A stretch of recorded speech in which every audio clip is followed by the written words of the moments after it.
You are the problem with your business. I know. That's a tough pill to swallow when you're the one pulling hours every day, skipping lunch, and basically keeping the whole ship afloat with sheer willpower and caffeine. You see, almost everyone believes that if you're great at a technical skill like coding, baking, marketing, or product sourcing, you are perfectly qualified to run a business that does that exact thing. But that common belief is exactly why over 50% of small businesses collapse within their first 5 years, and a staggering 80% fail within a decade, according to data from the US Small Business Administration. And because of this misconception, you don't actually own a business. You just own a high-stress, underpaid, exhausting job where your boss is a lunatic. And that lunatic is you. Here's the thing. You are the core problem of your business right now. If you keep trying to solve localized operational issues in various aspects of your workflow without solving you first, well, I guess you already know what happens eventually. You burn out, the revenue plateaus, and the whole house of cards tumbles down. In this video, you'll learn the exact operational framework required to fully detach your personal time from your business's daily output, transforming your fragile hustle into a self-sustaining asset that scales automatically. And it all starts with a psychological glitch known as the fatal assumption. Before we crack open this machinery, do me a quick favor. Hit that subscribe button and drop a comment below letting me know what specific business you are currently trapped inside of. Now, let's be completely honest for a second. There are thousands of videos across YouTube right now that promise to show you how to run a business without being there. They give you these surface-level, generic lists. Step 1, hire a team. Step 2, use project management tools. Step 3, profit. It sounds amazing in theory, but it completely falls apart the second you try to execute it in the real world. Why? Because those videos just list the superficial symptoms of a successful business without showing you how to actually engineer the underlying engine. You don't need more generic motivation or simple 7-step checklists. What you actually need is a deep architectural understanding of the 3 foundational pillars of business development that I will share later in this video. So stick around for that. You won't believe how one of the biggest empires on Earth started. Let's go back to the early 1920s. There is this young, insanely talented guy sitting at a cramped drawing board, sketching a black and white mouse on sheets of celluloid. He's working 14-hour days, his eyes are bloodshot, his fingers are permanently stained with ink, and his bank account is dangerously close to zero. That guy was Walt Disney. Now, if Walt Disney had remained trapped in that room doing what he was elite at, which is drawing animations, the global media empire we know today would literally not exist. At best, he would have ended up as a highly respected, dead-broke freelance illustrator with chronic back pain. You won't believe how he actually escaped this trap. Walt realized incredibly early that his true product wasn't the cartoon mouse.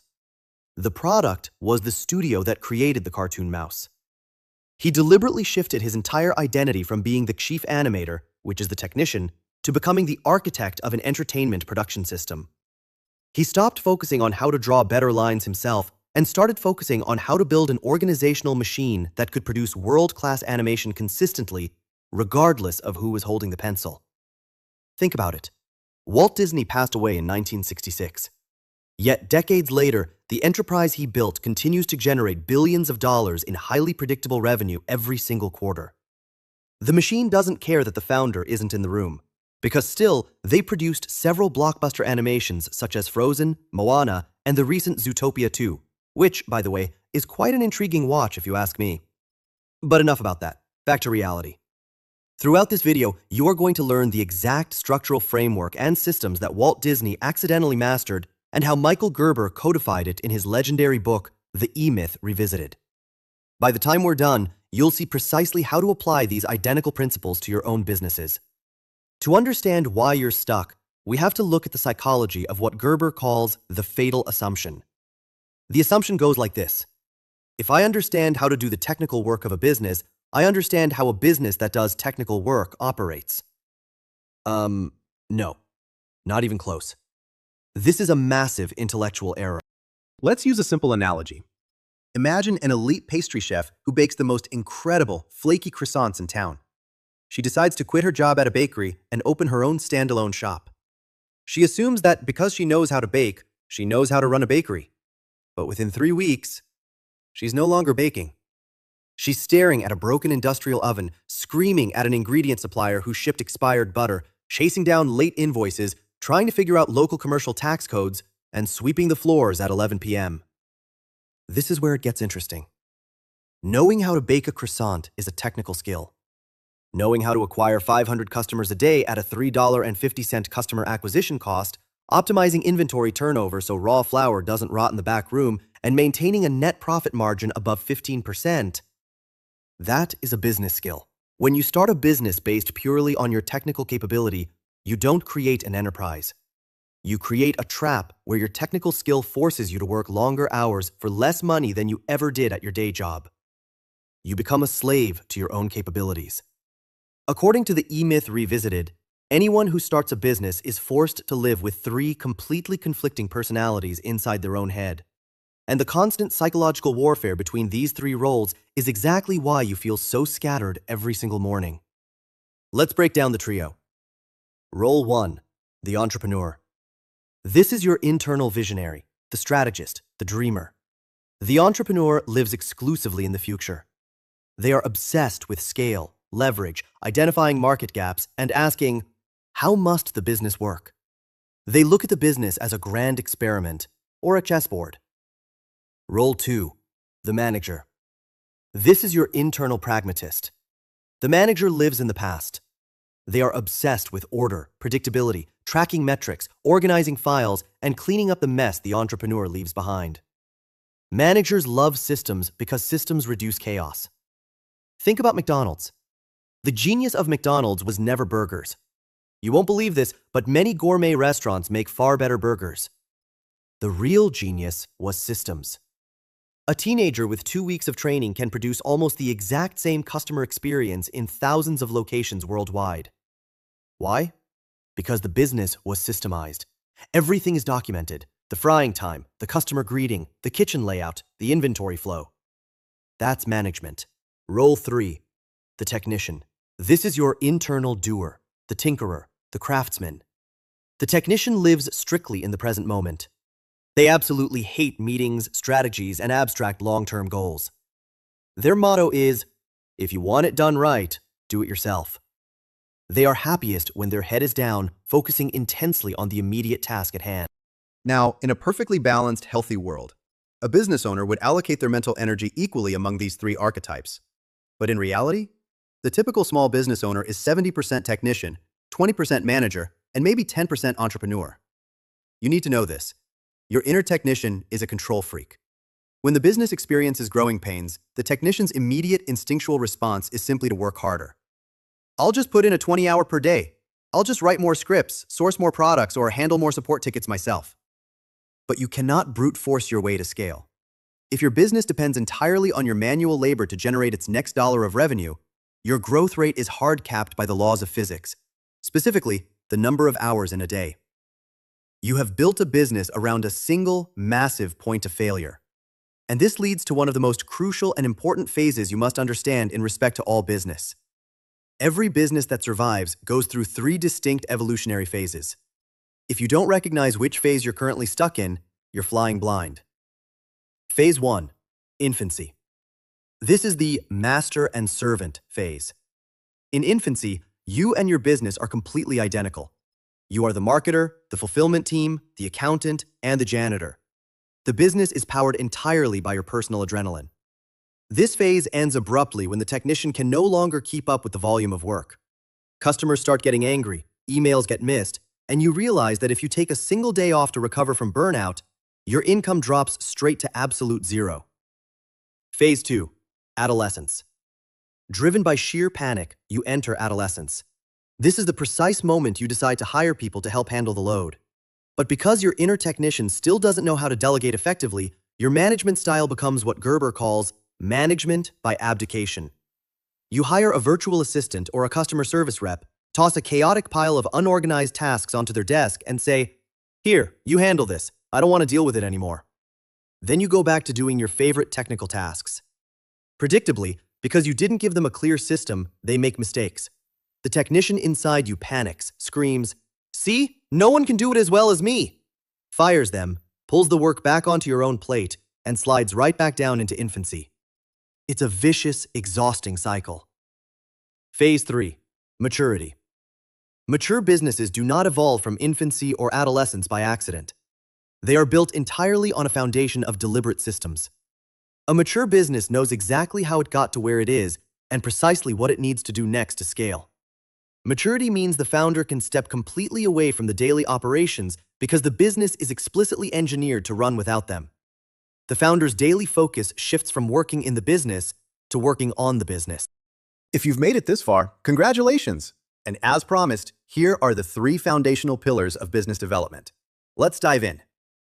How do you actually create a business that runs without you?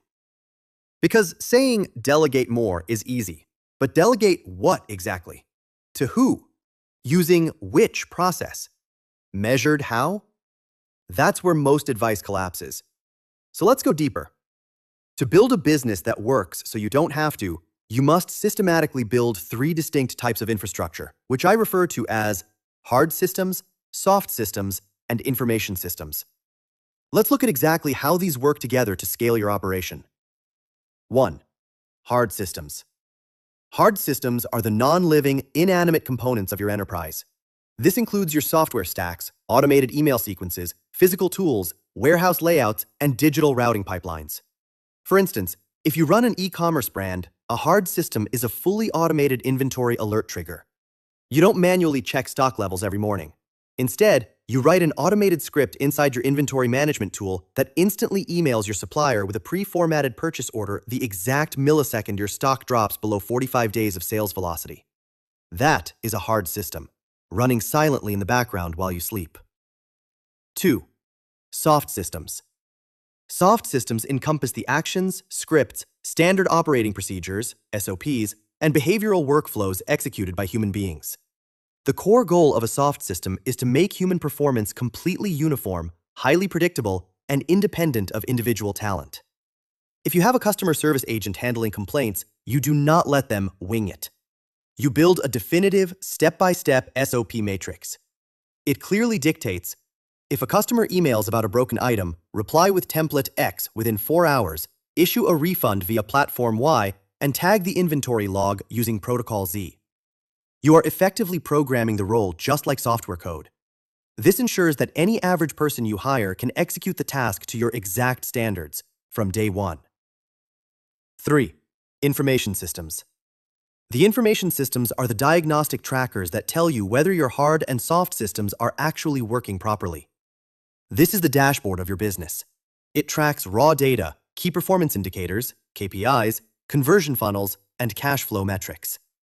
The truth is, you cannot manage what you do not measure.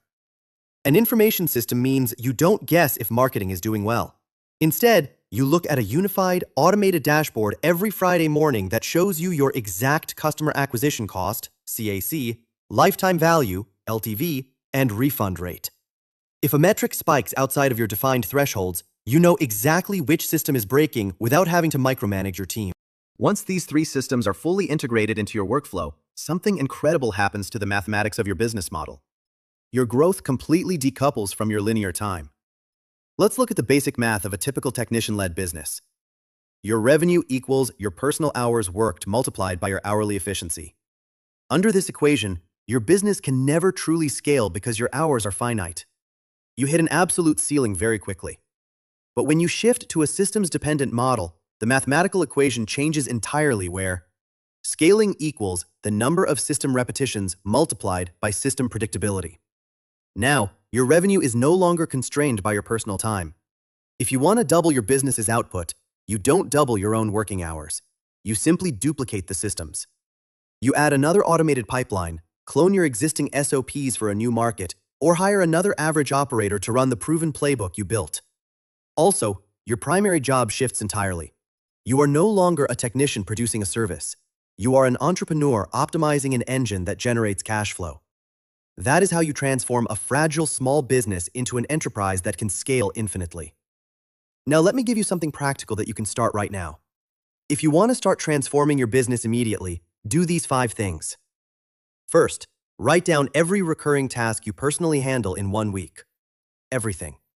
You'll quickly realize how many unnecessary things still depend on you. Second, Quantify it. How long does it take? What does it cost? Third, categorize those tasks into technician work, management work, and entrepreneurial work. You'll probably discover you spend almost no time acting as the entrepreneur. Fourth, systemize one repeated process every week. Not 10, one. Be it customer onboarding, order processing, email replies, or inventory tracking.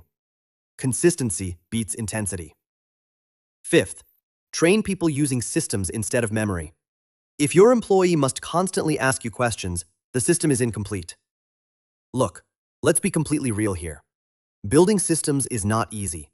It requires a massive psychological shift. It forces you to slow down, put your ego away, and accept that your business shouldn't need you to be the smartest person in the room. It's far easier to just wake up tomorrow and blindly grind out another 12-hour day as a technician. But if you keep doing that, you will remain completely trapped inside the prison you built for yourself. It is time to stop working in your business and start building an asset that works for you. Stop looking at your business as a place to go to work and start looking at it as an engineering project designed to run predictably without your presence. If you found this operational breakdown valuable, hit that subscribe button right now. It helps us continue producing high-quality, data-driven frameworks for entrepreneurs worldwide. And comment below, which role are you stuck in mostly? The entrepreneur? The manager? Or the technician? Trust me, your answer explains almost everything about your business right now. See you in the next video. And as always, it's made easy by Zion.